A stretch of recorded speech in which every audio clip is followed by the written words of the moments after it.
Have you ever wondered what really goes on inside the mind of a narcissist when they look at you? It's not what you might expect. Their thoughts are far from the empathy and connection we value in healthy relationships. Instead, their perceptions are shaped by a very different and often disturbing lens. Today, I want to peel back that curtain and share what narcissists secretly think about you, and trust me, it might shock you. Narcissists operate in a psychological framework where other people are not perceived as autonomous individuals with their own complex emotions, needs, and aspirations. Instead, people are viewed as tools, specifically as mirrors. What this means at a neuropsychological level is that narcissists are constantly seeking affirmation of their self-image. They aren't engaging with you to connect or understand you. They're engaging with you to reflect something back to them: admiration, agreement, validation, even envy. If you reflect those things, you're good. If you challenge that image or don't provide the feedback loop they crave, you become irrelevant or worse, a threat. This pattern is deeply rooted in their self-regulatory system. The brain's reward circuits, particularly involving dopamine, light up not from genuine interpersonal bonding, but from perceived boosts to their ego. So your role in their internal model is less of a person and more of a prop. Your reactions, your expressions, your compliments, or your lack thereof all feed into a mental equation they constantly run to gauge whether they feel superior, in control, or admired. What's even more fascinating and disturbing is that this process is often subconscious. Many narcissists aren't deliberately manipulating. They're reacting to an internal survival mechanism formed early in life, often as a result of emotional neglect or inconsistent validation during development.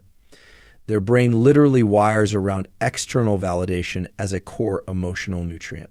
So in their mind, your worth isn't measured by your character or humanity. It's measured by how effectively you help them regulate their fragile self-image.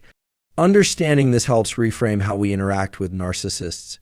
If you've ever felt unseen, misunderstood, or oddly objectified in a relationship or interaction, it may not be about anything you did wrong.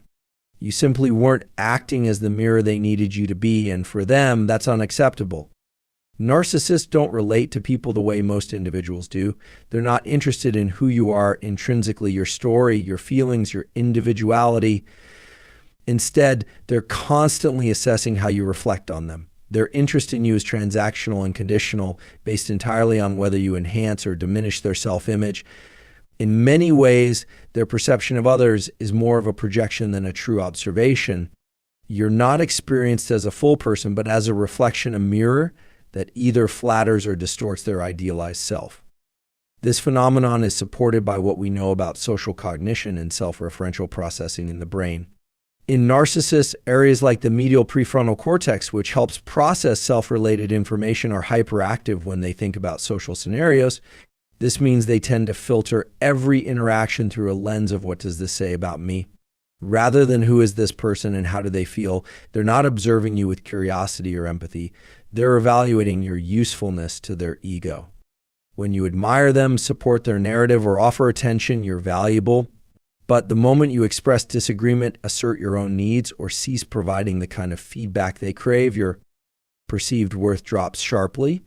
That shift can happen instantly and often without explanation, leaving you feeling confused or devalued. It's not that you changed, it's that the mirror stopped showing them what they wanted to see. This dynamic can be incredibly disorienting, especially in close relationships. You might find yourself adjusting your behavior, becoming overly agreeable, or suppressing your own needs just to avoid their withdrawal or irritation. That's because the narcissist has conditioned you consciously or not to keep the mirror polished and angled just right. But no matter how much you give, it's never quite enough because you're not really being seen. You're being used as a surface for their reflection, and that's not sustainable for real emotional connection.